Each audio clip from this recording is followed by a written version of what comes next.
Hello everyone. Today we'll be discuss about the atrial septum defect in congenital heart diseases. It is a cyanotic and acyanotic part of the congenital heart diseases. Atrial septum defect is an abnormal communication between the left atrium and right atrium. Okay. So in that the abnormal connection between right atrium in left atrium, it is called as the atrial septal defect. Atrial septal defect accounts for 99% of the congenital heart diseases. Okay. तर या ठिकाणी atrial septal defect किती account करतात 100% पैकी 9% will be children suffering from कशामुळे congenital heart diseases मध्ये. Okay, in atrial septal defect मध्ये. त्यानंतर आपण बघू आता types of atrial septal defect मध्ये. Ostium secundum, okay, ostium primum, sinus venosus. Okay, first आपण बघू ostium secundum. Okay, the most common type of atrial septal defect abnormal opening in the middle of the atrial septal. Okay, या ठिकाणी काय होणार आहेत की abnormal opening होणार आहेत कुठं आर्टरलचे सेप्टम आहे त्याला आपण सेक्टम असं म्हणू शकतो. तर त्या ठिकाणी आर्टरल सेप्टममध्ये ॲबनॉर्मल ओपनिंग होणार आहेत मिडल पार्टला. ओके, त्याला आपण बोलतो ऑस्टिमम सेक्टम. ओके, त्यानंतर आपण बघू ऑस्टिमम प्रायमममध्ये abnormal opening at the bottom of the atrial septum. It is increase association with the cleft mitral valve and atrioventricular defect. या ठिकाणी ॲबनॉर्मल ओपनिंग होणार आहेत पण कुठं बॉटम साईडला इन ॲट्रल सेप्टमच्या. त्यामध्ये increase in association with left mitral valve. Okay, mitral valve असणार आहेत की जी की लेफ्ट व्हेंट्रिक्युलर आणि राईट व्हेंट्रिक्युलर आणि लेफ्ट व्हेंट्रिक्युलरमध्ये कनेक्शन असणार. ओके, सो त्या ठिकाणी ॲट्रिओव्हेंट्रिक्युलर डिफेक्ट त्या ठिकाणी फॉर्मेशन होणार आहे. आपण त्याला ऑस्टियम प्रायमम असं त्याला आपण नाव देऊ. ओके, त्यानंतर सायनस वेनसस. सायनस वेनससमध्ये abnormal opening at the top of the atrial septum. Increase association with the partial anomalous pulmonary returns. Okay, या ठिकाणी काय होणार आहे पल्मोनरी रिटर्न म्हणजे like back flow of the ब्लडमध्ये रिटर्न येणार आहेत त्याला आपण बोलू हे टॉप ॲट्रियम सेप्टमच्या ओपनिंग होणार पण top of the region. Okay, top of the location. Increase association with the partial anomalous pulmonary venous return. Okay, हे टाइप्स ऑफ आपले ॲट्रियल सेप्टल डिफेक्टचे झालेले आहेत. ऑस्टियम सेकंडम. ओके, त्यानंतर आहे ऑस्टियम प्रायमम, सायनस वेनसस. त्यानंतर pathophysiology. Blood flows from the higher pressure of left atrium across the atrial septal defect into the lower pressure right atrium left to right shunt. Okay, या ठिकाणी काय होणार जो blood flow आहे okay higher प्रेशरमध्ये म्हणजे 100% पैकी राईट ॲट्रियममधून लेफ्ट ॲट्रियममध्ये ट्रान्सफर होणार आहे. ओके, 70%मध्ये.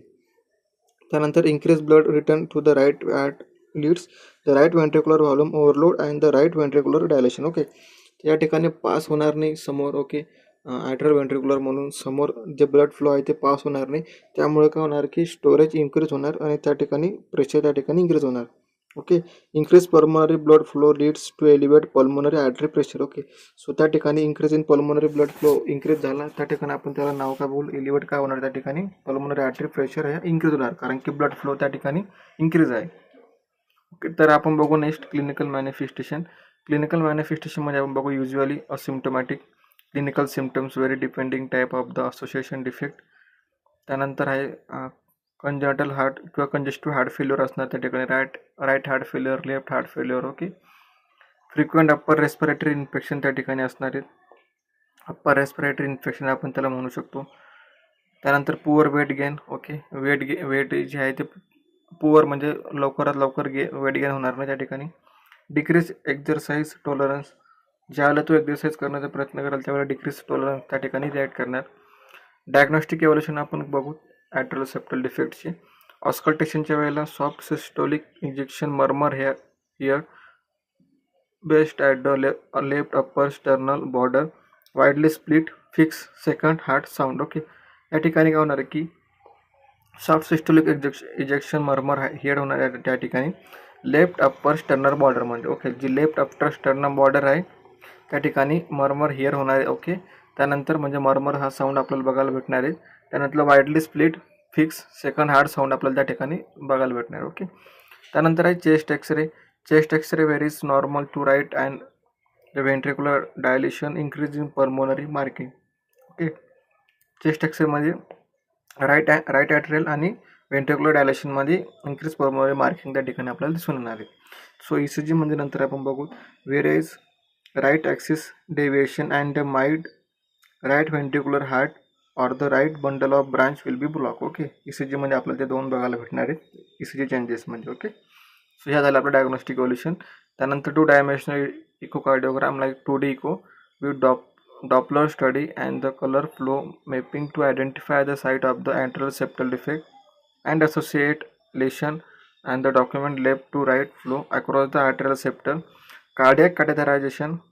ओके, 2D इको मध्ये आपल्याला काय बघायला भेटणार, EEG बघायला भेटणार, आयडेंटिफाय करणार आपण. ओके, डॉपलर साऊंडनुसार आपण आयडेंटिफिकेशन करणार आहेत की फ्लो ऑफ द ब्लड किती आहे. ओके, इन ॲट्रियल सेप्टममध्ये. त्यानंतर cardiac catheterization usually not needed for initial diagnosis. Perform it defect can be closed using an atrial occlusion device. Device can be used only in the ostium secundum defect. Okay, catheterization मध्ये it will be not properly defect in the close. Okay, so that time what happen, the atrial occlusion device will be start. Okay, त्याला आपण काय use करून आपण काय करणार आहेत, catheterization आपण त्या ठिकाणी फॉर्मेशन करणार आहे. ओके, कार्डियक catheterization करून ब्लॉकेज क्लोज करणार आहे. ओके, क्लोज आहे की ओपन आहे आपण त्या ठिकाणी आयडेंटिफाय करणार आहे. त्यानंतर मॅनेजमेंटमध्ये 2 आहे, मेडिकल मॅनेजमेंट, त्यानंतर आहे सर्जिकल इंटरव्हेन्शन. आपण नंतर बघू. मेडिकल मॅनेजमेंटमध्ये monitor and reassess spontaneous closure rate is small but may occur since up to age of 2 years. Okay, medical management आपल्याला त्या ठिकाणी ॲडमिनिस्टर करायचं आहे. ओके, पण मॉनिटर पण करायचं आहे आपल्याला की at the age of the 2 years पर्यंत.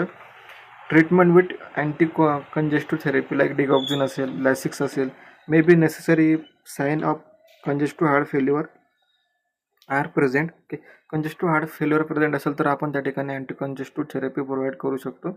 डिगॉक्झिन असेल, लॅसिक्स असेल, या इंजेक्शन आपण त्या ठिकाणी ट्रीटमेंट थ्रू प्रोव्हाइडेशन करणार with the sign of symptom असेल तर कंजेस्टिव्ह हार्ट फेल्युअरचे. ओके, त्या ठिकाणी आपण मॉनिटरसुद्धा करणार की हार्ट रेट किती, ब्लड प्रेशर किती. Okay, infective endocarditis prophylaxis for 6 months after the surgery और atrial occlusion devices is use. Okay, जे पण एंडोकार्डायटिस आहे, inflammation of cardiac layer. Okay, त्या ठिकाणी 6 months आफ्टर आपल्याला सर्जरी करायची आहे. ओके, त्यानंतर ॲट्रियल ओकल्जन डिव्हाइस आपल्याला त्या ठिकाणी यूज करायची आहे. ओके, झाले आपले medical management. Cardiac catheterization will be placement of the atrial occlusion device of ostium secundum defect. Okay, ostium secundum defect करण्यासाठी आपल्याला आयडेंटिफिकेशन करण्यासाठी आपल्याला कार्डियक कॅथेटरायझेशन ही प्रोसिजर फॉलो करायची. आता सर्जिकल इंटरव्हेन्शन आपण बघू. Primary repairment of suture closure of atrial septal defect. Okay, repairment of करायची आपल्याला ॲट्रियल सेप्टल डिफेक्टमध्ये. Patches repair of the atrial septal defect. Okay, जे पण पॅच आहे ती आपल्याला रिपेअरमेंट करायची इन ॲट्रियल सेप्टल डिफेक्टमध्ये. सो त्यानंतर कॉम्प्लिकेशन्स काय बघणार आपण. कंजेस्टिव्ह हार्ट फेल्युअर रेअरली आपल्याला बघायला भेटणार आहेत इन ॲट्रियल सेप्टल डिफेक्टमध्ये. इनइफेक्टिव्ह एंडोकार्डायटिस आपल्याला बघायला भेटणार आहे in atrial septal डिफेक्टमध्ये. एम्बॉलिक stroke sometimes जर कॉम्प्लिकेशन असेल ॲट्रियल सेप्टल डिफेक्टचे की ओव्हरफ्लोड ऑफ द ब्लड असेल त्या ठिकाणी आपल्याला एम्बॉलिक स्ट्रोकसुद्धा त्या ठिकाणी बघायला भेटू शकतो. पल्मोनरी हायपरटेन्शन म्हणजे लाईक पल्मोनरीवर प्रेशर जास्त पडल्यामुळं हायपरटेन्शन त्या ठिकाणी बघून येऊ शकतो आपल्याला. Atrial arrhythmias. Okay, improperly rhythm rate त्या ठिकाणी आपल्याला बघायला भेटणार आहे ECGमध्ये. सो त्याला आपण आर्ट्रियल अरिथमियास असं बोलू शकतो. ओके, सो आजचा आपला टॉपिक होता atrial septal defect. Atrial septal defect small topic आहे. ओके, त्यानंतर आपण असायनोटिक आपण या ठिकाणी इम्पॉर्टंट बघणार आहे. असायनोटिक आपल्याला असायनोटिकमध्ये क्लासिफिकेशन आपण बघितलं होतं कंजेंटल हार्ट डिसीजमध्ये. असायनोटिकमध्ये हा पार्ट आपण बघतोय. त्यामध्ये आपण बघितलं की ॲट्रियल सेप्टल डिफेक्टचे टाईप्स कोणते ऑस्टियम सेकंडम, ऑस्टियम प्रायमम, त्यानंतर सायनस वेनस असेल. ओके, पॅथोफिजिओलॉजी आपण बघितलं त्या ठिकाणी. क्लिनिकल मॅनिफेस्टेशनमध्ये आपण बघितलं CHF असेल. ओके, पुअर वेट गेन असेल, डिक्रीज एक्सरसाइज टॉलरन्स असेल. डायग्नोस्टिक इव्हॅल्युएशनमध्ये आपण ऑस्कल्टेशन केलं. ओके, चेस्ट एक्सरे बघितला, ECG बघितलं. ECGमध्ये आपण राईट व्हेंट्रिक्युलर हायपरटेन्शन त्या ठिकाणी बघितलं. 2D इको आपण केला. ओके, कार्डियक कॅथेटरायझेशन त्या ठिकाणी डायग्नोस्टिक इव्हॅल्युएशनमध्ये केलं आपण AHDमध्ये.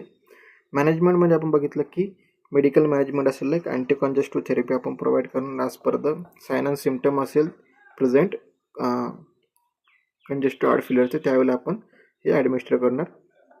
त्यानंतर कार्डियक कॅथेटरायझेशन करतोय. ओके, सर्जिकल इंटरव्हेन्शन म्हणजे आपण प्रायमरी रिपेअरमेंट करणार सुचर क्लोजर ऑफ ॲट्रल सेप्टल डिफेक्टमध्ये आणि पॅच रिपेअरमेंट ऑफ द ॲट्रल सेप्टल डिफेक्टमध्ये. त्यानंतर आपण कॉम्प्लिकेशन बघितले, कंजेस्टिव्ह हार्ट फेल्युअर असेल, इन्फेक्टिव्ह एंडोकार्डायटिस असेल, एम्बॉलिक स्ट्रोक असेल, पल्मोनरी हायपरटेन्शन असेल आणि ॲट्रल अरेथमिया असेल. ओके, सो ॲट्रल सेप्टल डिफेक्ट हा आपला टॉपिक संपलेला आहे. सो तुम्हाला काय डाऊट असेल तर विचारू शकतात, पण हा इझी टॉपिक आहे, अंडरस्टँडिंगबल टॉपिक आहे. Okay, so thank you so much for everyone watching this video for lecture attending properly. तर तुम्ही प्रॉपरली लेक्चर अटेंड करा आणि तुमचे नोट्स काढा. Okay, thank you so much.